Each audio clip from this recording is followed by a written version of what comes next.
Tema bien bonito, no solo desde el punto de vista de ustedes como futuros médicos, sino desde el punto de vista personal, ¿verdad? Aquí tenemos un potencial de gente en etapa de fertilidad, tanto los chicos como las chicas. Así que esto les sirve a ustedes en su vida diaria. Reprende. No. Reprende. Ni ahora, profe. Esas son las que primero saben embarazar. Profe, no diga eso, profe, Dios mío. Continuemos. Ándale. Se hizo zoom. Así, profe, con los deditos así. Bueno, entonces vamos a hablar, indudablemente, para hablar de gravidez o prueba de embarazo, tenemos que hablar de la hormona que detectamos en este tipo de pruebas.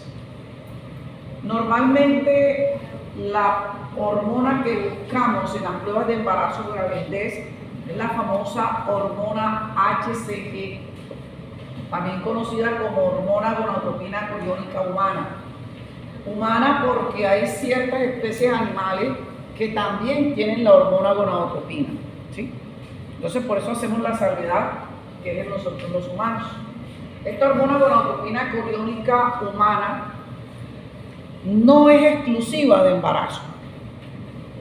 Y si escucharon con atención a los compañeros, ellos mencionaban que incluso a los señores, y el hombre no tiene bajo ninguna posibilidad fisiológica y anatómica de embarazarse, ¿verdad? Las únicas que podemos procrear somos nosotras las mujeres. Mas, sin embargo, en algunas situaciones patológicas, los señores pueden producir grandes cantidades de hormona gonadotropina coriónica, como es en el caso de los posibles cáncer prostáticos. Entonces, encontrar hormona HCG no es sinónimo de que viene un bebé en curso. Lo que sí es cierto es que siempre que hay un embarazo, hay hormona gonadotropina coriónica humana, razón por la cual se ha tomado la medida o la presencia de esta hormona como sinónimo de un posible embarazo. Entonces, podemos... ¿La mujer puede haber otra razón para que la gonadotropina ¿De embarazo? En procesos neoplásicos, una mola hidatiforme, un coriocarcinoma, puede estar la hormona disparadísima y lo vamos a ver ahorita. Profe, en el hombre siempre que esté alta se relaciona Con procesos neoplásicos. Siempre. Siempre. Porque él normalmente la tiene, pero en cantidades muy mínimas. Que incluso las pruebas de embarazos normales no la detectan. Entonces, cuando ya se empieza a detectar en un hombre, es sinónimo de que hay algún proceso que está disparando la producción de esta hormona. Entonces, esa hormona gonadotropina coriónica humana es de naturaleza proteica y, como lo decían los compañeros, se requiere esta hormona para el desarrollo y el sostenimiento del proceso de gestación. Por eso es importante que la mujer alcance la cantidad requerida o necesaria para poder sostener el embarazo. De hecho, usted como médico puede solicitar, a ver, yo eso ahorita lo voy a hablar, más bien escuchen y después copian. Entonces, ni copian ni escuchan la idea. Usted como médico puede solicitar la hormona gonadotropina coriónica de dos formas. Una forma es la forma cualitativa, que es la famosa prueba de embarazo convencional. ¿Cuántos años tiene yo? 18, profe. 18. Está en la edad donde, mejor dicho, hasta con el olor se pueden embarazar. Coloquialmente, obviamente, ¿verdad? Entonces, está en una edad fértil. Tiene un novio que es una torre hormonal también, 18, 19 años, donde los espermatozoides están en cantidad, en forma, movilidad perfecta para embarazarla. La DOC tiene sus periodos menstruales puntualitos. Hizo wiki, no se acordó que estaba en periodo de ovulación, no se cuidaron y cuando ya pasó la euforia del momento, ay, sí estaba en ovulación. ¿Listo? Y ella dice, bueno, a la de Dios. Espera su periodo menstrual, no le llega, pasan 3, 4 días y ella dice, no, esto no es más, me toca ir al médico de la EPS para que me mande la prueba de embarazo. Se va, el médico le ordena la prueba de embarazo. ¿Ustedes sí creen que el médico, una paciente de 18 años, que tiene una vida sexual activa, que su pareja está en perfectas condiciones, va a empezar a pensar de pronto en una mole, un coleocarcinoma? ¿Qué es lo primero que uno piensa? Embarazo. Un embarazo. Entonces le dice, listo, mija, vamos a solicitarte la prueba de gravidez. Él le solicita la prueba de gravidez, ella va al laboratorio de la EPS, le toman su muestra, le hacen la prueba y listo. Le dicen, descarga el resultado por la plataforma, ella lo descarga, gravidez positiva. Ella va con su resultado al médico, el médico le dice, bueno, enhorabuena, estás embarazada. Vamos a mandarte los exámenes de control para tu primer control de rutina del proceso de embarazo. Así es, ella juiciosa, va, se hace sus exámenes y se hace su primer control prenatal. Todo está divinamente. Pasado unas 2 semanas del control, de su primer control de embarazo, está lloviendo fuerte, ella venía para clase, empezó a llover y por no mojarse empezó a correr, se resbala, se cae. En el momentico, pues simplemente fue una caída, no le paró bola, pero a los 2, 3 días de la caída, ella empieza a notar que tiene un pequeño dolor en la región pélvica y empieza a observar unas pequeñas manchas en su ropa interior. Dice ella, esto no es normal. Y va a la urgencia y el médico que está allí, ella le dice, tengo 4 semanas de gestación, pero hace 4 días me caí, tengo dolor y tengo unas leves manchas. Ya el panorama cambia para el médico que la recibió en urgencia, porque ya él sabe que ella está embarazada. Entonces ya a él no le interesa saber si la hormona está o no está, porque ya sabemos que está, porque ella está embarazada. ¿Qué va a solicitar el médico en esa urgencia? Una HCG cuantitativa. O sea, ya el médico de urgencia necesita saber en qué cantidad está la hormona gonadotropina coriónica humana. Profe, o sea, la cualitativa es cuando es si está o no está, y la cuantitativa es La cuánto, cantidad. la cantidad. Entonces miren cómo, dependiendo de la situación de la paciente, así usted puede solicitar o la cualitativa o la cuantitativa. ¿Sí? Entonces ahorita vamos a ver en qué casos el médico solicita la HCG cuantitativa. Entonces les decía que la producción adecuada de esta hormona es fundamental para que el embarazo llegue a feliz término. Por eso, la gran mayoría de los abortos espontáneos, porque recuerden que hay abortos que pueden ser provocados. Vuelvo y la cojo a ella otra vez, ya la cogí por la calle del medio el día de hoy.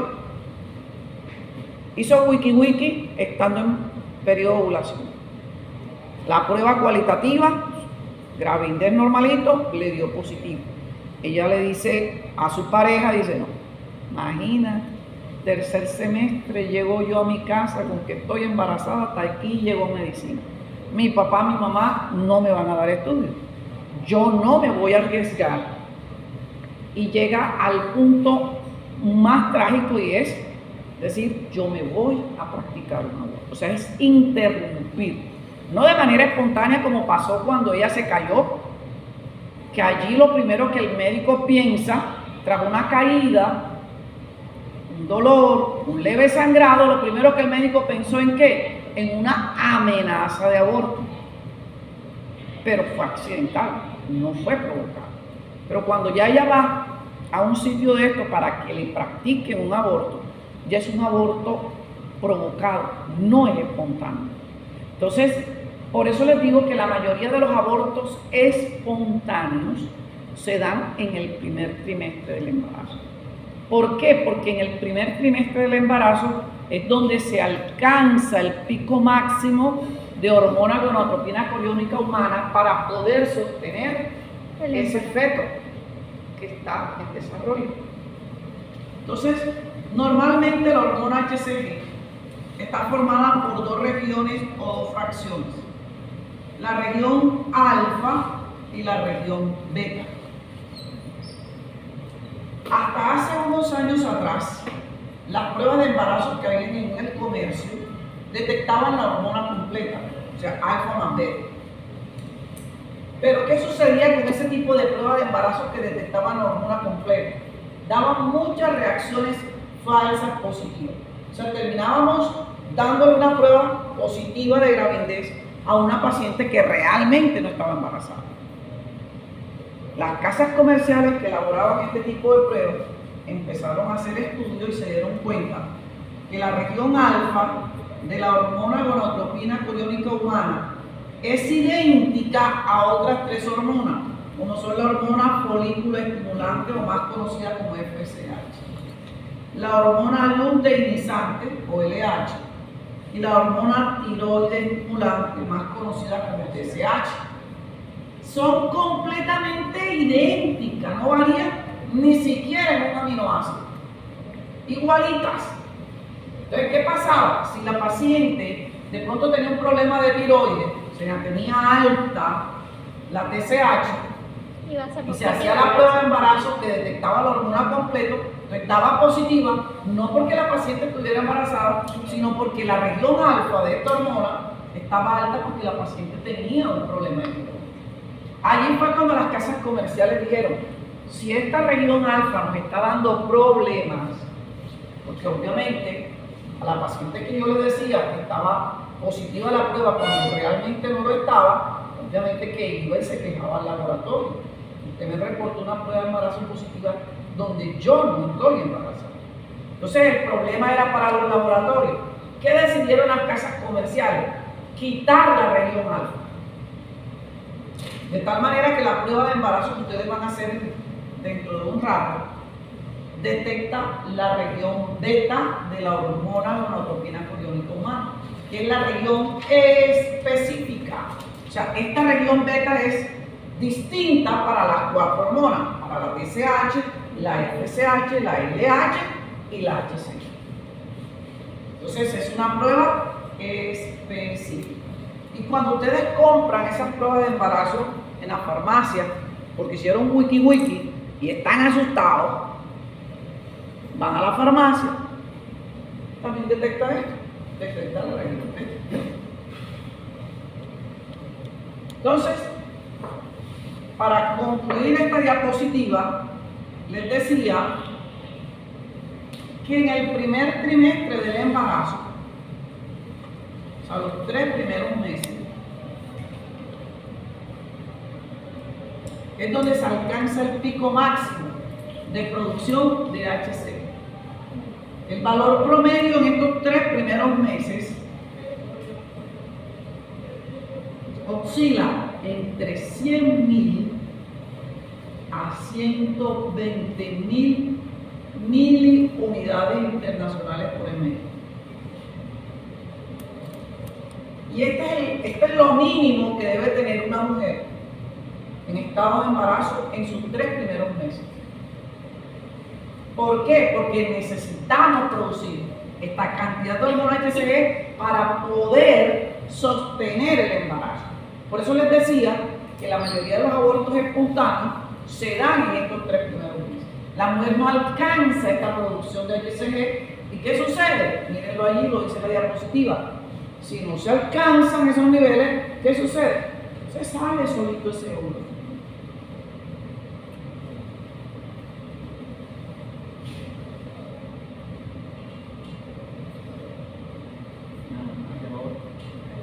Del otro lado, profe, tienes que pasarla. Ya. Ya pasó. Cambio fisiológico. ¿Aquí hay alguna que ya sea mamá? ¿Ninguna todavía? Bueno. Pero si han visto mujeres embarazadas, de pronto han tenido una hermana, una prima, una tía embarazadas. Y todos sabemos que la mujer durante el estado de embarazo tiene cambios. No solo cambios físicos, sino cambios desde toda la parte metabólica y fisiológica. Y tiene que ser así, porque es que la mamá, durante el proceso de gestación, está cargando un producto donde el 50% de la información genética de ese bebé corresponde a la información genética del papá del bebé. Y uno de los cambios más importantes se dan precisamente en el sistema inmunológico nuestro. Recuerden que el Señor aporta el espermatozoide y la madre aporta el óvulo. Cuando se da ese proceso de fecundación de ese óvulo por parte del espermatozoide, ese producto de esa gestación, el 50% de la información genética corresponde al papá del bebé.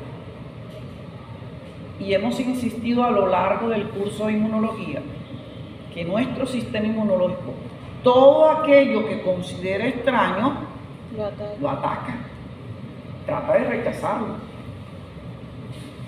Y en ese producto de esa fecundación, un 50% no corresponde a la señora. Entonces, ¿por qué el sistema inmune de la mujer no rechaza ese feto?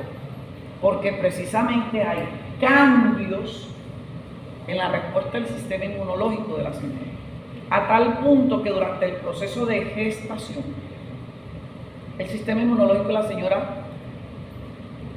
baja la actividad para evitar que el sistema inmune de la mamá ataque o agreda a ese 50% de ese feto que no corresponde. Y cuando hablemos de los receptores HLA, en teoría vamos a ver cómo una de esas moléculas HLA juega un papel protagónico para impedir que el sistema inmune de la señora ataque al producto de una gestación. Profe, es decir que hay casos donde el sistema inmune de la madre ataca al feto. Pues ya. Es decir, que este cambio en el sistema inmunitario no ocurre. Incluso hay mujeres que rechazan hasta el espermatozoide de los señores, hacen reacciones al espermatozoide y obviamente no hay proceso. Y se dan esos abortos espontáneos de manera repetitiva. Entonces, cuando hay ese tipo de abortos repetitivos, toca empezar a mirar qué está pasando. Y una de las razones puede ser que precisamente el sistema inmunológico de la señora esté agrediendo y no se esté dando. No siempre el sistema inmunológico funciona como uno desearía. Recuerden que el sistema inmune, bajo algunas situaciones, puede incluso atacarnos hasta nosotros mismos. Con mayor razón, puede llegarse a dar la situación que ataque al producto de una gestación. Entonces, cuando se dan esos abortos repetitivos, hay que hacer un panel de pruebas para descartar que precisamente no se esté dando un rechazo por parte del sistema inmunológico de la señora. Entonces, básicamente, vamos a ver que la señora empieza a tener ese cambio del perfil antigénico durante el proceso de gestación para evitar el proceso de rechazo. Además, también se aumentará una gran cantidad de hormonas, y ahorita vamos a ver cuando hablemos de ciclo menstrual, vamos a ver cómo se aumentan muchas hormonas, otras tienden a bajar, precisamente para que se dé el proceso de gestación. Además, muchas de estas hormonas que se incrementan pueden llegar a generar las manifestaciones propias que presentan las mujeres durante el estado de embarazo, como son los antojos, las aversiones hacia ciertos alimentos. Entonces, a veces los señores no entienden a la mujer durante el proceso de embarazo, pero es que justo te provoca comer unas orejitas de cerdo a la 1 de la mañana, qué antojo. Pero a esa hora fue que le dio a ella. Y no es porque la mujer quiso joder la vida a la 1 de la mañana, a esa hora fue que le dio. ¿Y cómo se hace? Vaya y busque la orejita de cerdo y tráigaselas. Entonces, muchas de esas hormonas van a generar este tipo de cambios en ella. Un órgano que se desarrolla exclusivamente durante el proceso de embarazo, la placenta. Hace parte de ese proceso de embarazo. Entonces la placenta es el órgano que coordina el transporte de nutrientes de parte de la madre hacia el bebé y en sentido contrario. O sea, todos los productos de desechos generados por el metabolismo fetal salen a través de la vía placentaria y la madre excreta esos productos de desecho.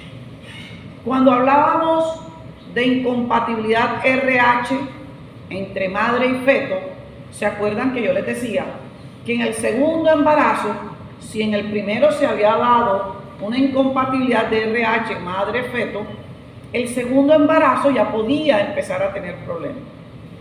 Y que el bebé, mientras estaba en el útero, todo estaba perfecto. Pero que a los 3-4 días de haber nacido, la señora empezaba a observar que al niño se le empezaba a colocar un tinte amarillo en la piel, en las conjuntivas, en la lengua, en todas las uñitas. Lo llevaba, se daban cuenta que las bilirrubinas estaban disparadas. ¿Y por qué les dije yo en ese momento? Del por qué mientras el bebé estaba en el útero no se daba el proceso de ictericia. Porque esa cantidad de bilirrubina indirecta o no conjugada se excretaba por vía fetal, placenta, y el hígado de la mamá la conjuga. Pero cuando ya el niño nacía y se quedaba solo con el hígado de él, entonces no era suficiente y terminaba elevándose las bilirrubinas indirectas o no conjugadas. Entonces digamos que esa función de la placenta es en ambos sentidos. La mamá le proporciona todos los nutrientes, pero también saca todos los desechos producto del metabolismo del feto para ella excretar. Además, la placenta es el principal modulador de las fluctuaciones que se presentan de las diferentes hormonas durante el proceso de gestación. Como les dije, algunas se aumentan, otras se van, otras se mantienen estables y no sufren ningún tipo de alteración.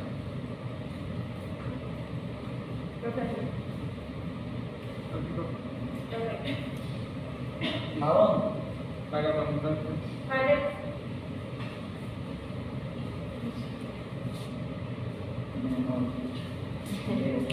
Bueno, esto era lo que les comentaba de cómo estaba conformada la hormona. Ya se los había adelantado. Para adelante, para atrás. ¿Quién para adelante? Toque nada.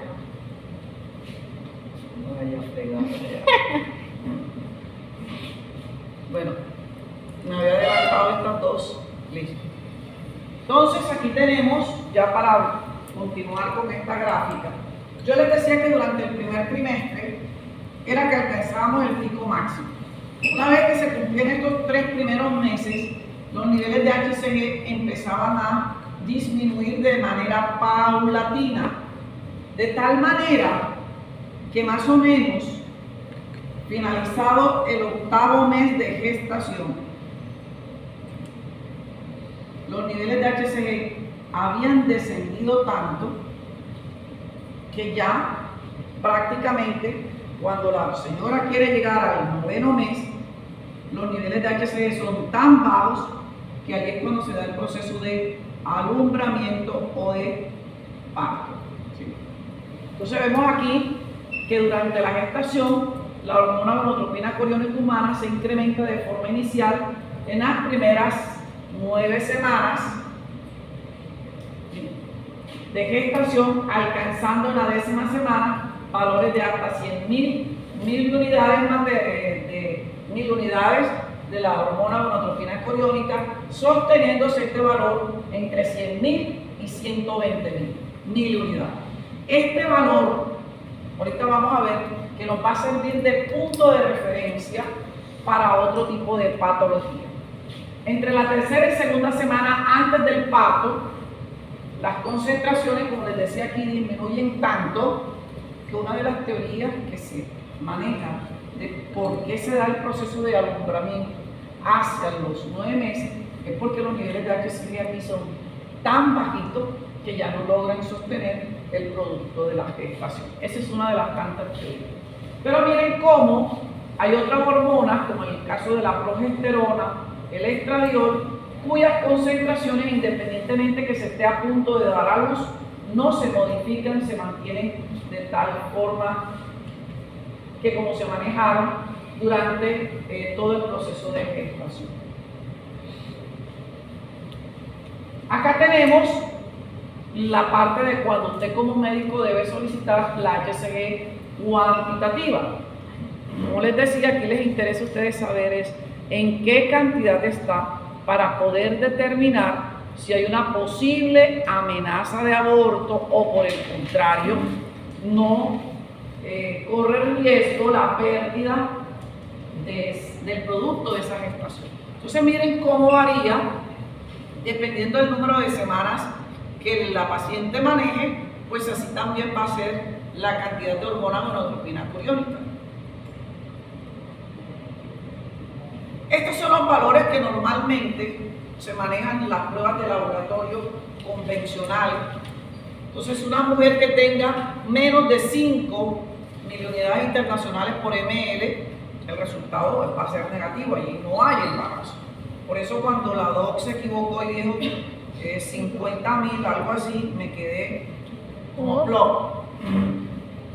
Ahora, hay valores que mujeres, recuerden, no todas las mujeres manejamos los mismos niveles hormonales. Hay mujeres que manejan hormonas altísimas, otras las manejan normal, incluso otras las manejan un poco por debajo, y hay que esperar de pronto un poquito más de tiempo para poder determinar la presencia de esa hormona. Entonces, hay mujeres que pueden manejar valores de HCG entre 5 y 25 miliunidades. Son esos resultados que uno deduce que son indeterminados o inconcluyentes. Son esas pruebas que dan ese color muy tenue, muy pálido, como dice, ¿será que está o que no está? Entonces, en esos casos, cuando tenemos ese tipo de dudas, preferiblemente es mejor decirle a la paciente que espere unos 3 o 5 días más, regrese al laboratorio y se la volvemos a repetir. Porque como decían los compañeros que expusieron, la hormona gonadotropina coriónica cada 24 horas se duplica. ¿Eso qué quiere decir? Que si yo hoy tengo 5, mañana a esta misma hora ya no voy a tener 5, voy a tener 10, pasado mañana tendré 20 y así sucesivamente. Entonces se da un compás de espera, porque es peor decirle a la paciente o que está negativo definitivamente o que está positivo, porque nos puede acarrear problemas, porque está indeterminado o inconcluyente. O sea, el resultado no me dice que sí está embarazada, pero tampoco me concluye de que no lo esté. Entonces, en ese caso es mejor esperar y solo la prueba va a dar nítidamente positiva cuando la paciente tiene más de 25 miliunidades de hormona gonadotropina coriónica por mililitro. De tal manera que para que la prueba dé positivo mínimo, la paciente debe tener de 25 para adelante. Bueno, tenemos una situación donde usted como médico va a requerir sí o sí de la hormona gonadotropina coriónica cuantitativa. Y es cuando se sospecha de un embarazo ectópico. Recordemos que un embarazo ectópico es un embarazo fuera de útero. Normalmente esta es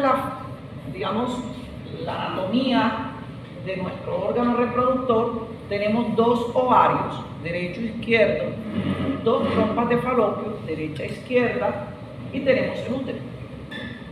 Normalmente, por lo general, cada mes un ovario libera un óvulo maduro, pero ojo, eso no es una camisa de fuerza. Este mes lo liberó el derecho, el otro sí o sí lo tiene que hacer el izquierdo, no. Se puede dar de que 2 meses consecutivos el derecho sea el que libere el óvulo. Recordemos que nosotras las mujeres venimos con una edad para procrear limitada. Nosotros nacemos con nuestros óvulos contaditos, ¿verdad?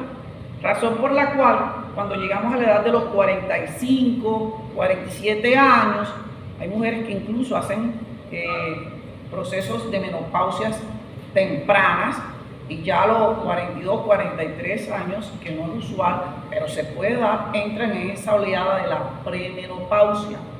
¿Por qué? Porque nosotros venimos con nuestros óvulos contaditos. No pasa así con los señores.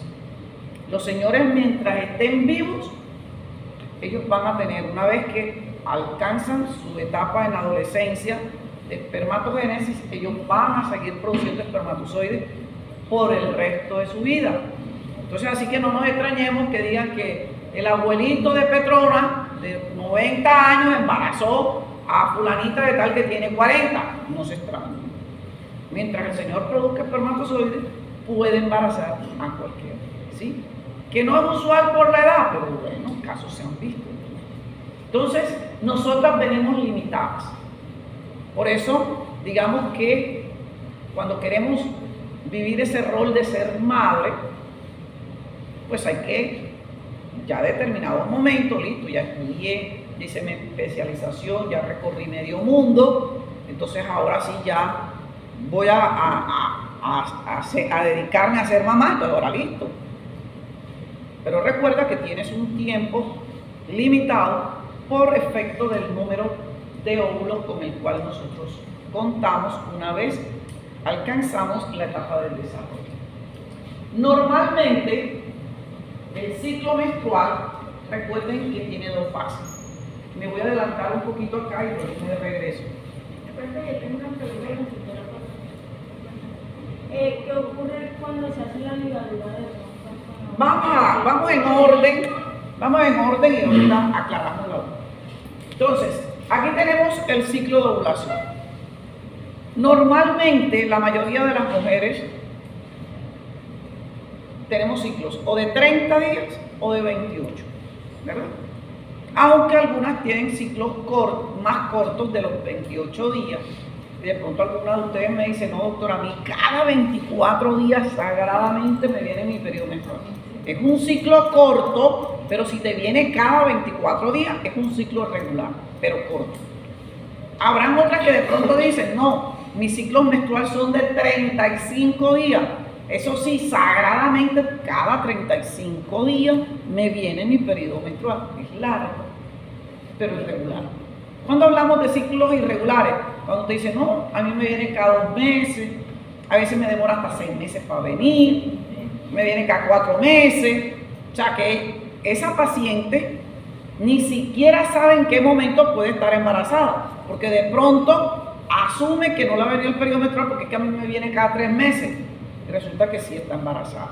Entonces, esos son los que llamamos los famosos ciclos irregulares, cuando me viene un mes sí, 2 meses no, me vuelve a venir, me demora 3 meses más, ahí hablamos de ciclos irregulares.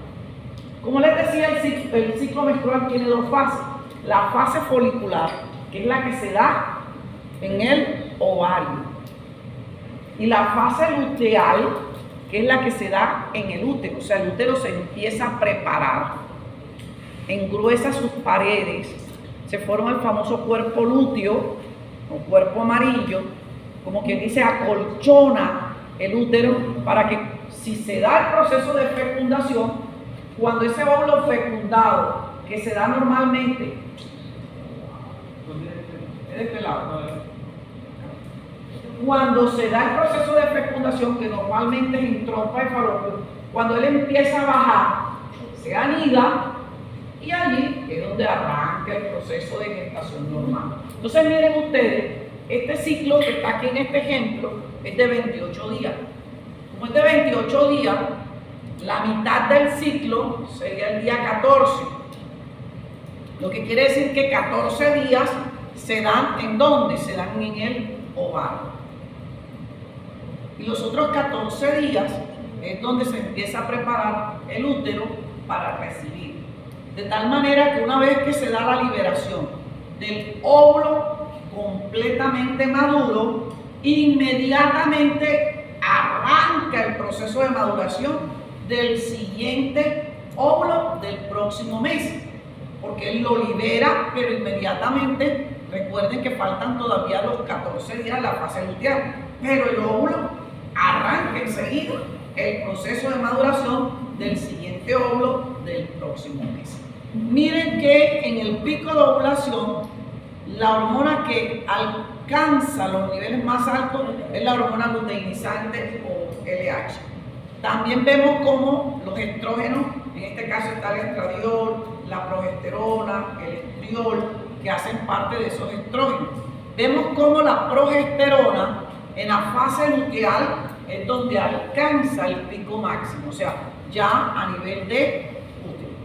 Entonces, por eso les digo que normalmente cada mes un ovario libera un óvulo, pero no es una camisa de fuerza.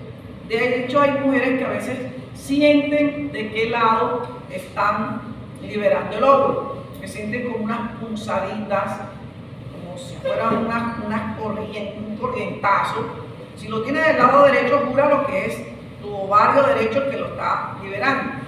Otras que ni siquiera se percatan, no sienten absolutamente nada. Pero algunas mujeres pueden llegar a sentir esas pequeñas punzaditas que nos estarían diciendo de qué lado se está dando el proceso de ovulación.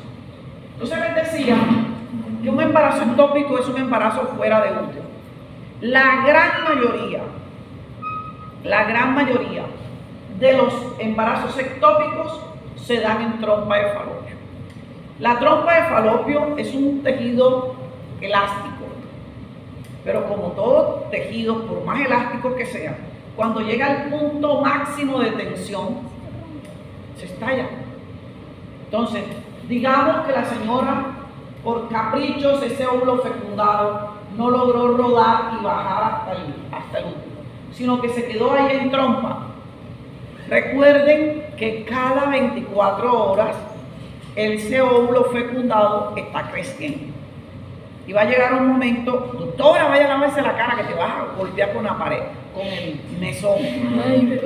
Vaya a lavarse, mire, está no, pero ya. casi que se pega con el mesón. Entonces, por más elástico que sea ese tejido de la trompa de falopio, va a llegar un momento en que se puede romper. Entonces, cuando usted esté en una urgencia y le llegue una paciente con una hemorragia, miren que cuando les hablaba de amenaza de aborto, les decía que era un sangrado leve y un dolor leve en la región pélvica. Aquí es un dolor intenso y hay una hemorragia. Es tanta la pérdida de sangre que la gran mayoría de las veces las pacientes llegan con un shock hipovolémico, o sea, pulso débil, taquicardia, piel fría y completamente en un estado de hemorragia. Esta es una cirugía que no da espera. No es que vamos a esperar a que la GPS mande la autorización para hacer la cirugía. No. Esta es una cirugía de urgencia. La paciente por lo general entra como una laparotomía exploratoria para poder mirar, abren para mirar a ver qué se encuentra. Por lo general la sangre que pierde no es la que está perdiendo en mayor cantidad, sino la que está acumulada en cavidad abdominal. Incluso esto puede llegar a generar o complicar la vida de la paciente. Y hemos visto casos de chicas o de mujeres que mueren por un embarazo ectópico. Para las chicas que tienen el mal hábito de usar de manera indiscriminada la famosa pastilla del día después, ojo con lo que hacen. Hay estudios ya que demuestran que esta famosa pastilla, que no es más que una descarga hormonal impresionante, ha aumentado el número de embarazos ectópicos. Así que eso no es una golosina, eso no es un chocolate que te puedes comer hasta la caja completa, luego que sabes que te vas a subir de peso, pero no te va a pasar nada, ¿verdad? Eso no es una caja de chocolate que me la puedo tomar cada vez. Entonces, si ya tú sabes qué día estás en periodo de ovulación, pues cuídate. Si hay una urgencia y que no se puede evitar el tener la relación sexual, pues haz que el chico se coloque su preservativo o busque una manera de no correr el riesgo de que puedan quedar en embarazo. Porque muchas veces, cuando se está a esta edad, juran que el noviecito que tienen aquí durante el pregrado, ese va a ser el de toda la vida. Y resulta que cuando él se fue a hacer su año rural allá a la Hormiga Putumayo, y tú te quedaste aquí en Barranquilla, amor de lejos, amor de cuadro. Y hasta ahí llegó. Perdiste una trompa de falopio y quedaste con 50% solo de probabilidad de embarazar. Y el día que en verdad te quieras organizar, que ya quieras tener tu familia, entonces tienes problemas para embarazarte porque perdiste una trompa por un pendejo que fue solo amor de pregrado. Entonces, chicas, a cuidar las trompas.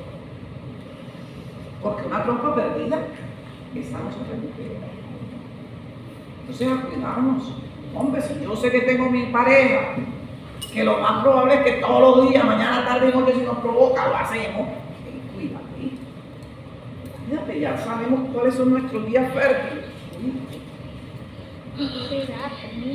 A cuidar esas trompas. ¿Qué era la pregunta que me iban a hacer con respecto a la vida? ¿Qué ocurre con el estado de la ligadura del tronco? No pasa nada. El ciclo, claro, sigue funcionando normal. Lo que es que obviamente aquí al ligarse hacer la ligadura, porque ahora hay dos procedimientos. La ligadura, que es reversible, en el momento en que la mujer se quiera embarazar, sencillamente se vuelve a someter a cirugía, se corta y obviamente sigue funcionando la trompa de falopio. Y la definitiva, que cuando tú dices, oye, yo tengo 5 pelados, yo para qué quiero un sexto, ¿verdad? Me corto de una la trompa, es cortadura. Entonces aquí lo que se va a generar es que todo ese proceso de la ovulación se sigue dando, por eso la mujer menstrua normal, la mujer no tiene cese de la menstruación, pero lo que no se va a dar es el proceso de concepción porque se corta la comunicación y ese óvulo que se libera acá, para acá, Para allá. Ahí está. Aquí lo que se va a dar es una interrupción de la comunicación. En el momento del pico de la ovulación, digamos que se va a prolongar un poco para evitar de que ese espermatozoide, que como es tan delgadito, puede pasar. Y ahora, la ligadura no es 100% fidedigno de que no te vas a embarazar, porque esa ligadura se puede ir aflojando con el tiempo. Y los espermatozoides, como son tan delgaditos, son escurridizos y pueden llegar a pasar. Y mujeres con ligadura han quedado embarazadas.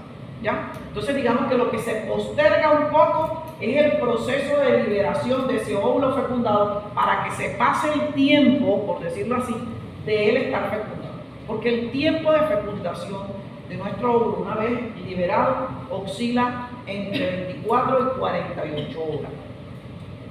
Y aquí aprovecho para explicarles, cuando estamos en el pico de ovulación, digamos que este es el pico de ovulación. ¿Por qué cuando usted va y consulta al ginecólogo y dice, doctor, yo no quiero tomar pastillas anticonceptivas porque me engordo, no quiero aplicarme inyecciones? Entonces te sugieren, listo, el método del ritmo, tienes periodos puntualitos, método del ritmo, natural, pero tienes que saberlo llevar. Por lo general se aconseja 4 días antes y 4 días después. O sea que durante los 30 días, si el ciclo es de 30, 8 días, nada de wiki. El resto del mes, hágalo. Mañana, tarde y noche si le pregunto. Y no hay riesgo. Ahora, muchas veces, y ahí es donde falla el método del ritmo, por eso muchas personas dicen que el método del ritmo no sirve. El que no sirve es usted, es el que no sabe llevar la cuenta. Ojo, los ovarios cada 28 días y cada 30 días te van a liberar un óvulo. Ellos no tienen un calendario adentro, El calendario lo llevas tú, ¿verdad? Y por eso vemos en la billetera de algunos chicos, está en ovulación. Aquí sí, aquí no, ¿verdad? Y todos los meses no traen los mismos días.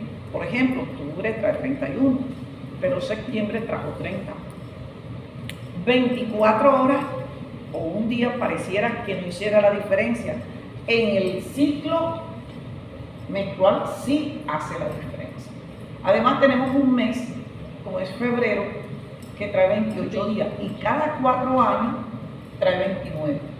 Entonces, quien tiene que tener pendiente que hay un año que cada 4 años es un año bisiesto y que trae un día más, el mes de febrero, eres tú. El ovario no, el ovario te lo libera. Entonces, incluso esto está demostrado para aquellas personas que quieran programar el sexo de su hijo.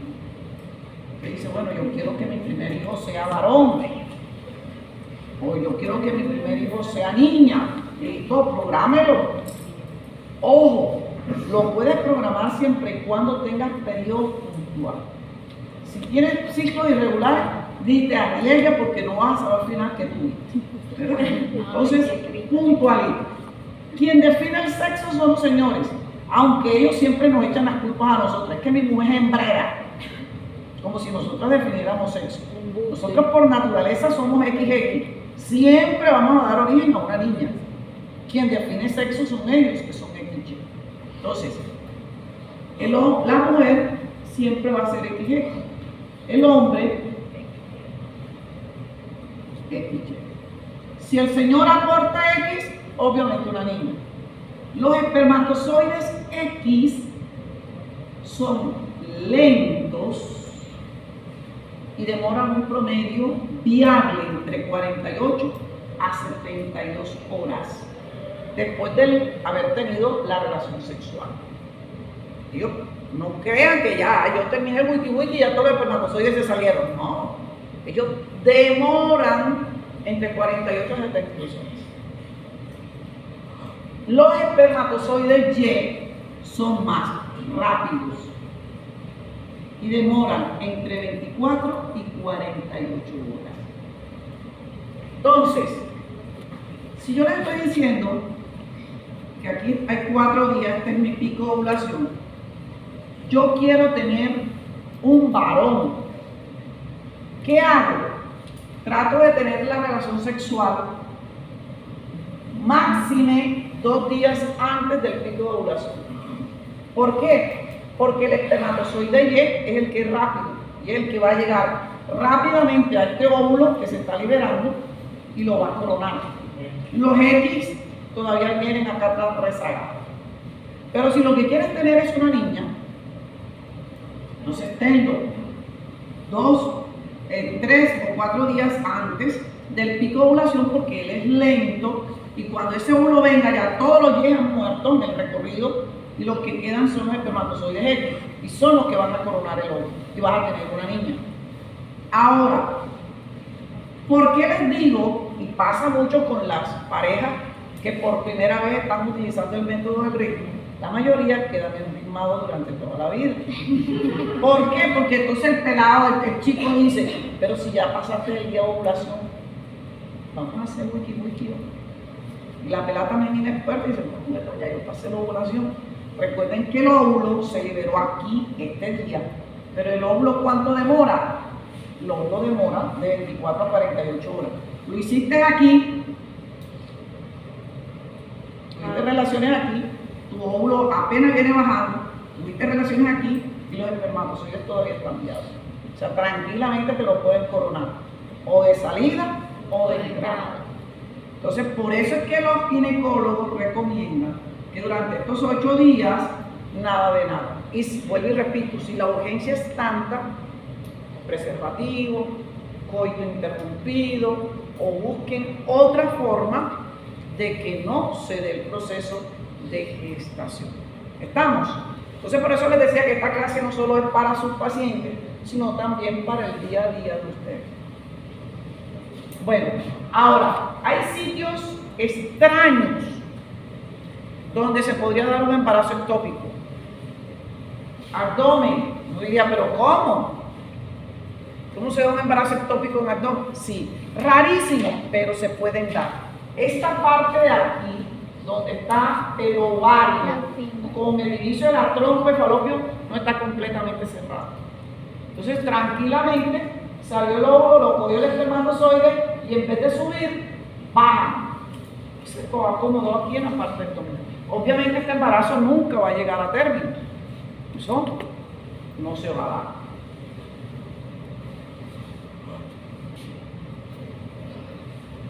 Un embarazo ectópico, normalmente los síntomas son en las primeras 4 semanas igualitos a un embarazo núcleo. Entonces digamos que las 2 pacientes, ellas lo tienen útero, ellas lo tienen trompa. Si tienen 4 semanas y yo les hago HCG cuantitativa, ambas van a tener niveles normales de un embarazo de 4 semanas. Pero ¿qué sucede cuando pasen a la 5ª semana? El de ella que está en útero, los niveles seguirán subiendo, pero los de ella que están en trompa se quedan estáticos. No es que desaparezca lo que ya produjo, no, sino que no siguen subiendo. Entonces, por eso que ustedes encuentran que los niveles de HCG en un embarazo ectópico tienden a decaer si lo comparamos con un embarazo de más semanas de gestación. La mujer en un embarazo ectópico va a sentir las mismas maluqueras propias de un embarazo normal al comienzo. Las náuseas, los mareos, los antojos, los vómitos, o sea, normalito. Entonces, como les dije, en los embarazos ectópicos pueden haber sangrado intenso, la gran mayoría de ese sangrado se acumula en la parte abdominal. Puede haber desmayo, un shock hipovolémico, la paciente llegar incluso sin estar consciente de la situación y en algunos casos puede comprometer la vida de nuestra paciente. De allí la importancia de cuidarla. ¿Qué puede generar un embarazo ectópico? El hecho de ya tener el antecedente de un embarazo ectópico anterior. Entonces tienes mayor riesgo de volver a hacer otro embarazo ectópico. Inflamación en las trompas de falopio. Por lo general se da cuando hay infecciones, sobre todo de tipo bacteriano.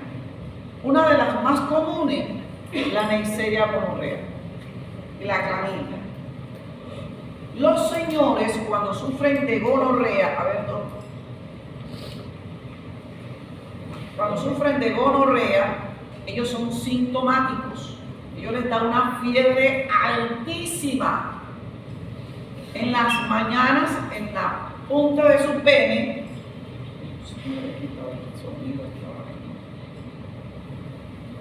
En la punta del pene va a aparecerles una gota de pus.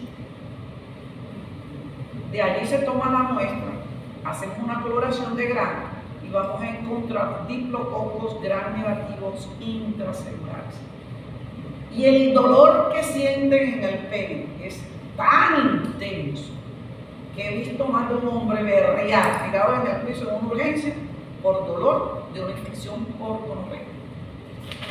Ellos tienen que ir al médico porque la fiebre, el dolor es tan fuerte que consultan a la urgencia del médico. Nosotros las mujeres somos asintomáticas. Dios no lo quiera, alguna de nosotros en este momento podemos estar infectadas con Neisseria gonorrea y ni siquiera saberlo. Pero ¿qué pasa? Que esa Neisseria gonorrea en nosotras las mujeres puede generar salpingitis, o sea, destruye, daña la trompa de falopio. Entonces, al final terminamos nosotras llevando del gluten.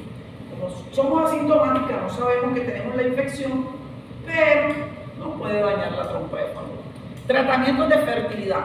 Aquellas mujeres que por algún motivo no se embarazan y se someten a uno y otro tratamiento porque se quieren embarazar, tienen mayor factor de riesgo de terminar sufriendo un embarazo ectópico. Cirugía tubárica, mujeres que tienen material obstructivo en la trompa de falopio. Como les digo, el espermatozoide, como es tan delgadito, él es escurridizo y puede pasar. Pero el óvulo fecundado, como si hay algo que obstruya la trompa y él creció y no puede pasar, lo que se va a dar allí es la ruptura de la trompa. Entonces, en estos casos se le hace dilatación de las trompas de falopio a las mujeres para tratar de que se puedan embarazar, pero corren el riesgo que en cualquier momento se dé una ruptura de esa trompa. Elección de los métodos anticonceptivos. Los famosos dispositivos intrauterinos, el famoso DIU, tiende a generar o ser más propenso a generar embarazo sexual. De hecho, y pasa con mucha frecuencia, que las chicas se colocan el dispositivo intrauterino y jamás van a un control con el ginecólogo. Y resulta que más de una ha quedado embarazada teniendo el dispositivo. Entonces, cuando nace el pelado y el DIU aquí puesto en la cabeza o pegado en la espalda, y eso no es eterno. Si usted se colocó el DIU, periódicamente debe ir al ginecólogo para que le revise que el dispositivo esté en su sitio, no se haya rodado y no corra el riesgo de quedar embarazada teniendo el dispositivo.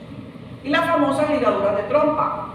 Como les digo, con el tiempo, este método se puede ir zafando la ligadura y puede llegar a generar un embarazo aún teniendo la ligadura. Aborto espontáneo, lo definía la DOC.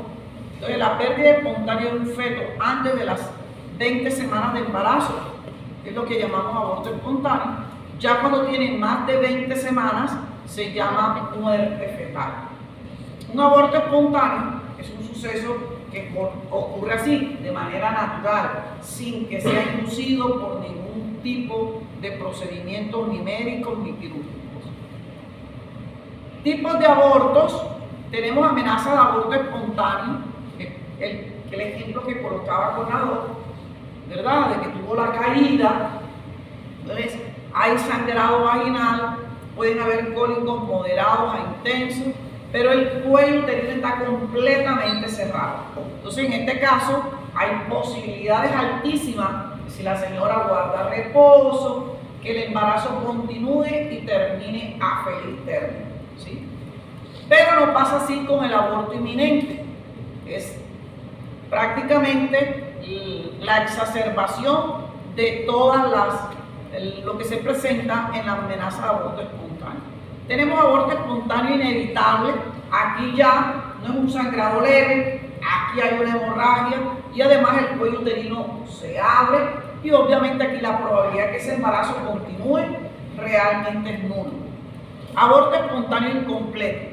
Esto se da muchísimo cuando se hacen abortos provocados. No sé si de pronto habrán visto algún video, hay muchísimos. Cuando se hace un aborto de manera clandestina, ¿qué es lo que hacen ellos? Es como si usted cogiera un pollito, lo metiera en una bolsa y cogiera y metiera usted con un cuchillo, metiera su mano en la bolsa y empezara a dar hasta que matara el pollito. Obviamente el pollito no tiene forma de salir de la bolsa, ¿verdad? Pero usted lo va a matar, o sea, lo va a picar por completo. ¿Qué sucede? Que a veces quedan restos, fragmentos de tejido de ese feto, y eso es lo que termina complicando más de una chica, que termina en una coagulación intravascular diseminada y muchas veces terminan en una sepsis y no las logran salvar. Son esos casos que hoy que murió una chica por practicarse un aborto en un sitio de clandestino. Entonces, chicas, es mejor muchas veces afrontar la situación o evitémosla. Así de sencillo, cuidémonos, la evitamos y no corremos riesgo de terminar en una situación de esta. Y tenemos aborto espontáneo retenido. Aquí no hay cólico, tampoco sangrado, pero el ultrasonido indica un embrión sin latido cardíaco, o se puede dar el caso de los embarazos anembriónicos donde el saco gestacional está vacío. Eso obviamente se dan cuenta cuando se hace una ecografía y se dan cuenta que allí no hay ningún feto en desarrollo. Y están los procesos o enfermedades trofoblásticas. Les decía que tuvieran en cuenta este valor. Entonces, un embarazo ya normal, les decía que en el primer trimestre era donde se alcanzaba el pico máximo entre 100.000 a 120.000 milunidades. En un proceso neoplásico, el valor puede aumentar hasta más de 100 veces. Si usted multiplica 100.000 por 100, ya tenemos valores de millones de milunidades. Ningún embarazo, por más múltiple que sea, va a alcanzar esos valores tan exagerados. De hecho, un embarazo múltiple, ya sea de 2, de 3, lo máximo son los de 6, jamás van a alcanzar esos valores tan exagerados. Se incrementa un poquito, pero no van a ser valores extremadamente altos. Entonces, siempre que usted tenga un valor tan alto, júrelo que es un proceso neoplásico en curso. Lo que toca determinar cuál de los procesos neoplásicos es el que se está dando. Entonces, hay diferentes enfermedades trofoblásticas gestacionales. Algunas de estas enfermedades se desarrollan durante precisamente el proceso de gestación. Entonces tenemos la mola hidatidiforme completa, la mola hidatidiforme parcial, mola invasiva, coriocarcinoma, tumores trofoblásticos de localización placental y los tumores trofoblásticos epitelioides. Entonces tenemos la mola hidatidiforme, que es la de las más comunes que se presentan. Es una enfermedad que resulta del crecimiento atípico de las células trofoblásticas que normalmente se desarrollan en la placenta. Yo les digo que la gran mayoría de estos procesos neoplásicos se dan durante el embarazo o después del embarazo. No es una desviación, ¿sí?, sino que sencillamente se da un embarazo normal y empieza a haber un desarrollo anormal de esta célula. Esta empieza al momento de la fertilización debido a la unión defectuosa entre el óvulo y el espermatozoide, lo que va a generar el desarrollo de un tejido aberrante, que es lo que lleva a que la cavidad uterina sea invadido por ese tejido anormal. Por lo general, se me olvidaba aquí, esta mola hidatidiforme crece el tejido neoplásico como si fuera un racimo de uva, o sea, son bolitas, así como si fueran, cuando le sacan todo ese tejido, vemos puro como si fuera un racimo de uva, algo amorfo, algo que no tiene forma. Y dentro de esto, lo que va a haber es el desarrollo de células anormales, que obviamente parecieran cosas que no fueran propias del cuerpo. Otro tipo de embarazo molar, ¿sí?, tiene que ver con un embarazo molar, se clasifica como mola completa o mola parcial. La mola completa ocurre cuando el espermatozoide haploide fertiliza un óvulo vacío. El material genético del espermatozoide se replica a sí mismo y el tejido resultante es de tejido completamente paternal. Obvio, aquí no hay tejido, no hay material genético aportado por el óvulo porque está completamente hueco o vacío. Usualmente va a tener un cariotipo 46XX. Entonces aquí la característica de esta mola incluye una hiperplasia generalizada e hinchazón del tejido trofoblástico con una marcada atipia del tejido trofoblástico del sitio de implantación. La mola parcial es la fertilización entre un óvulo normal y dos espermatozoides. El componente genético del contenido cromosómico va a haber tanto materno como paterno, pero la replicación de la célula resulta de un cariotipo triploide. O sea, vamos a tener 69 XXY. Entonces, obviamente, esa atipia no se va a dar. El tejido trofoblástico tiene características de área difusa, de hiperplasia trofoblástica y, como les digo, atipias leves de células trofoblásticas en el sitio de implantación. El feto se desarrolla, no va a ser viable y obviamente se pierde por completo. Tenemos las neoplasias trofoblásticas gestacionales. Este tipo de neoplasia engloba un grupo de enfermedades relacionadas que se desarrollan de la proliferación anormal del tejido trofoblasta. Esto ocurre después de un embarazo molar o normal. Entonces, como les digo, no siempre es durante el embarazo, se pueden dar también después del embarazo. Y tenemos los tumores trofoblásticos de localización placental. Es una forma rara de nuclear de neoplasia trofoblástica gestacional. Este tumor surge del sitio de implantación placental y puede ocurrir después de cualquier embarazo, ya sea intrauterino o ectópico o de un aborto espontáneo o inducido. Bueno, ahí quedaron ya graduados con los diferentes tipos de procesos neoplásicos. Bueno, se van a armar en tripletas de a 3.